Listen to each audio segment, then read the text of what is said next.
ஆண்டாள் திருவடிகள் சரணம்.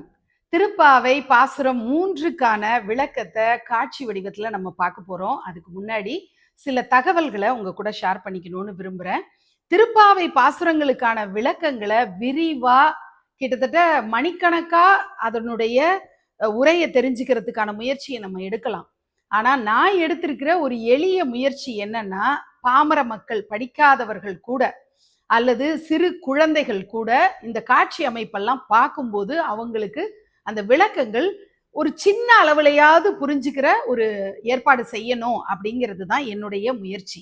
அதனால இந்த காட்சிகளை எல்லாம் எளிமையா புரிஞ்சுக்கிறதுக்கான அமைப்போட தான் நான் வச்சிருக்கேன். பாசுரத்துக்கான நேரடி விளக்கத்தை அப்படியே காட்சி வடிவத்துல பார்க்கணும் அப்படிங்கிறது தான் என்னோட முயற்சி.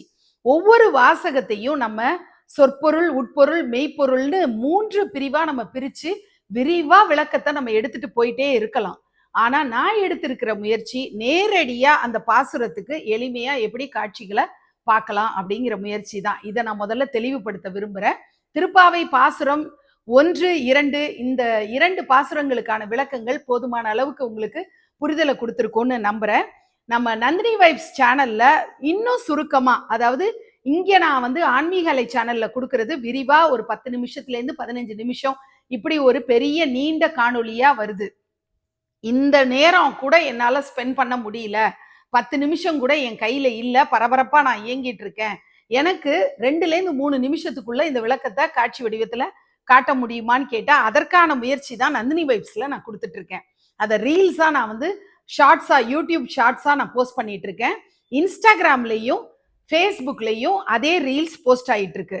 தினந்தோறும் ஆன்மீக அலையில எப்படி 5 மணிக்கு விடியற் காலையில வருதோ அதே நேரத்துல நந்தினி வைப்ஸ்ல சுருக்கமா 3 நிமிடத்துக்குள்ள நந்தினி வைப்ஸ் யூடியூப் சேனல்லையும் வருது, இன்ஸ்டாகிராம்லயும் நந்தினி வைப்ஸ் அப்படிங்கிற ஐடியில தான் இருக்கேன், ஃபேஸ்புக்லயும் நந்தினி வைப்ஸ்ங்கிற ஐடியில நீங்க போய் செக் பண்ணி பார்த்தீங்கன்னா அதுலயுமே வருது. உங்களுக்கு எது சௌகரியப்படுதோ, விரிவா பார்த்து தெரிஞ்சுக்கணும்னு விருப்பப்பட்டா நீங்க ஆன்மீக அலை சேனலை தேர்ந்தெடுங்க. அப்படி சுருக்கமா உங்களுக்கு இன்னைக்கு பரபரப்புக்கு உங்களுக்கு அதிரடியா வேணும், சுட சுட வேணும் அப்படின்னு உங்களுக்கு தோணுச்சுன்னா நீங்க நந்தினி வைப்ஸ் யூடியூப் சேனலை ஃபாலோ பண்ணிக்கலாம் அப்படிங்கிறதையும் அன்போட நான் தெரிவிச்சுக்கிறேன். இன்னைக்கான பாசுரம் ஓங்கி உலகளந்த உத்தமன் பேர்பாடி அப்படிங்கிற 3வது பாசுரத்துக்கான விளக்கத்தை காட்சி வடிவத்துல பார்க்க போறோம். வாங்க பார்க்கலாம். திருப்பாவை 3வது பாசுரத்தில் ஓங்கி உலகளந்த உத்தமன் அப்படின்னு வாமன அவதார பெருமாளை ஆண்டாள் கூறுகிறாள். இங்கே வாமன அவதாரம் அப்படிங்கிறது என்ன? விண்ணையும் மண்ணையும் அளந்து 3வது அடியை பெருமாள் எங்க வைக்கிறாரு? மகாபலி சக்கரவர்த்தியோட தலைமையில வைக்கிறாரு. 3 அடிகளை அளக்கிறாரு. அந்த வாமன அவதார பெருமாளை சிறப்பித்து கூறும் வகையில் உத்தமன் அப்படின்னு ஆண்டாள் சொல்லுகிறாள். கெட்டவன்னா மற்றவங்களுக்கு தீய காரியங்களை செய்யக்கூடியவன் கெட்டவன். நல்லவன்னா யாரு? மற்றவங்களுக்கு எந்த கெடுதலும் பண்ண மாட்டான், தான் உண்டு தான் வேலை உண்டுன்னு இருக்கிறவன் நல்லவன். உத்தமன் யாருன்னா தனக்கு கெடுதல் வந்தாலும் பரவாயில்ல, மற்றவங்க நல்லா இருக்கணும்னு தர்ம காரியங்களை செய்யக்கூடியவங்க உத்தமர்கள்னு சொல்றாங்க. இங்க பெருமாளை உத்தமன் என்று ஆண்டாள் குறிப்பிடுகிறாள். ஆண்டாள் என்ன சொல்றான்னா, அப்படிப்பட்ட பெருமாளுக்கு நம்ம பாவை நோன்பு இருக்க போறோம், மலர்கள் சாத்தி வழிபாடு பண்ணணும் அந்த பெருமாளுக்கு அப்படின்னு சொல்றா. இந்த பாவை நோன்பின் போது பெருமாளை வணங்குறா. வாமன அவதார பெருமாளாக விளங்கக்கூடிய உலகளந்த பெருமாளை அவள் வணங்குகிறாள் அப்படிங்கிறது தான் இந்த திருப்பாவையில 3வது பாசுரத்துல நம்ம பார்க்கிறோம். நீர்நிலைகள்லாம் நிரம்பி இருக்கிற இந்த இடத்துல நம்ம நீராட போகலான்னு ஆண்டாள் கூப்பிடுறா. பாவை நோன்பு இருக்கணும், பாவை நோன்பு இருந்தா என்ன பலன் கிடைக்கும் அப்படின்னா நீர்நிலைகள்லாம் நிரம்பி வழியும், வயல்வெளியில செந்நெல் நல்ல செழிப்பா வளரும், வயல்கள்ல மீன்கள்லாம் துள்ளி குதித்து விளையாடும் அப்படின்னு ஆண்டாள் சொல்றா. ஏன்னா தண்ணி நிறைய ஓடிட்டே இருக்கு அப்படின்னா அந்த இடத்துல மீன்கள் துள்ளி குதித்து விளையாடும். அப்போ நீர்நிலைகள் மாதம் மும்மாறி பொழிந்து முழுமையாக நிறைஞ்சிருக்கு அப்படின்னா வயலுக்கு வரக்கூடிய தண்ணியும் நிறைவாக இருக்கும். அப்போ வயலில் விளையக்கூடிய அந்த நெல் விளைஞ்சிட்ருக்கு இல்லையா, அந்த நெல் விளைச்சலுக்கு நடுவில் தண்ணி பாஞ்சிட்ருக்கு. அந்த தண்ணியில் மீன்கள் துள்ளி குதித்து ஆனந்தமா விளையாடுது அப்படின்னு சொல்றான். வாங்க பாவை நோன்பு இருக்கலாம், அதுக்கு முதல்ல நீராட போவோம் அப்படின்னு சொல்லி ஆண்டாள் குறிப்பிடுறா. பசுமாடுகள்லாம் புல்வெளியில நல்ல மேய்ச்சல் அதுக்கு கிடைக்கும். ஏன்னா நல்ல மழை பெஞ்சுதுன்னா என்ன ஆகும்? புல்லெல்லாம் நல்லா விளையும், செந்நெல் விளையும், சூப்பரா நெல் விளைச்சலா இருக்கட்டும், விவசாயம் சிறப்பா இருக்கும், எங்க பார்த்தாலும் பசுமையா இருக்கும் மழை வளம் கிடைச்சதுன்னா. அப்ப என்ன ஆகும்? செடி கொடிகள்ல நிறைய பூக்களும் பூக்கும். அந்த பூக்களை தான் பின்னாடி நம்ம காட்டியிருக்கோம். பூக்கள் நிறைய பூக்கும். அப்படி பூக்கும் போது அதுல வண்டுகள் தேன் எடுக்கிறதுக்காக வரும். அந்த வண்டுகள் எப்படி இருக்கும்னா, உடம்பு பூரா புள்ளியோட இருக்கக்கூடிய வண்டுகள் அங்க வந்து தேன் அருந்தும். நிறைய தேனோடு இருக்கக்கூடிய பூக்களை நம்ம பார்க்க முடியும். மழை நல்லா சிறப்பா இருக்கக்கூடிய நாட்டுல என்ன ஆகும்? விளைச்சல் நல்லா இருக்கும். விளைச்சல் வந்து சூப்பரா இருக்குன்னா நெல்லு வந்து முப்போகம் விளையும். சூப்பரா விளைஞ்சிருக்கிற நெல்லை நம்ம பார்க்கிறோம். அறுவடை நடந்துட்டு இருக்கிற அந்த காட்சியை பார்க்கிறோம்.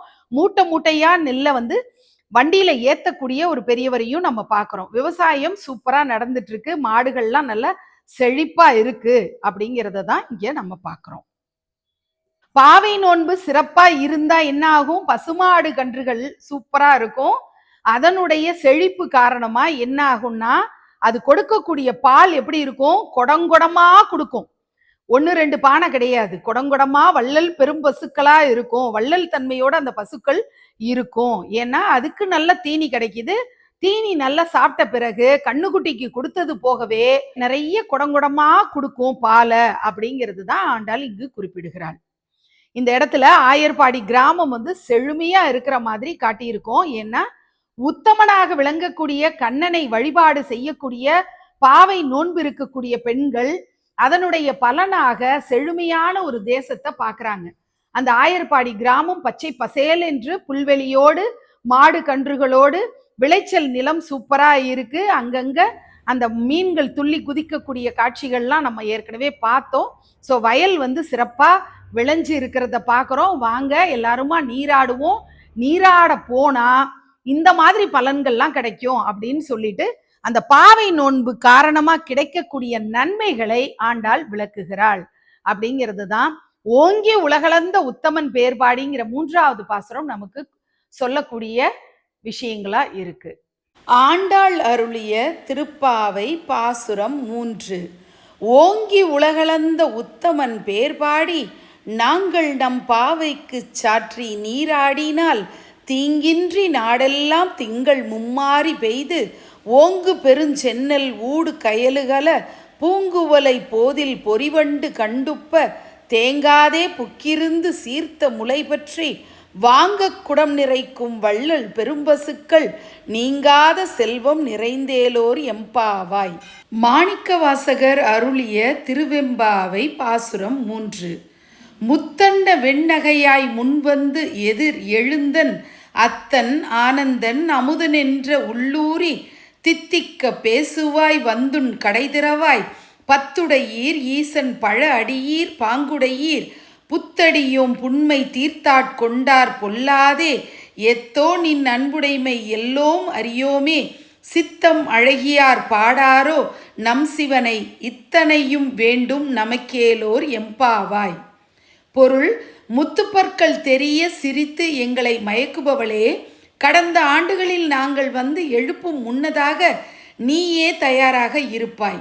சிவனே என் தலைவன் என்றும் இன்ப வடிவினன் என்றும் இனிமையானவன் என்றும் தித்திக்க தித்திக்க அவன் புகழ் பேசுவாய். ஆனால் இப்போது இவ்வளவு நேரம் எழுப்பியும் எழ மறுக்கிறாய். கதவை திற என்கிறார்கள். தூங்கிக் கொண்டிருந்த தோழி, ஏதோ தெரியாத்தனமாக தூங்கிவிட்டேன், அதற்காக என்னிடம் கடுமையாக பேச வேண்டுமா? இறைவனின் மேல் பற்றுடைய பழமையான அடியவர்கள் நீங்கள்.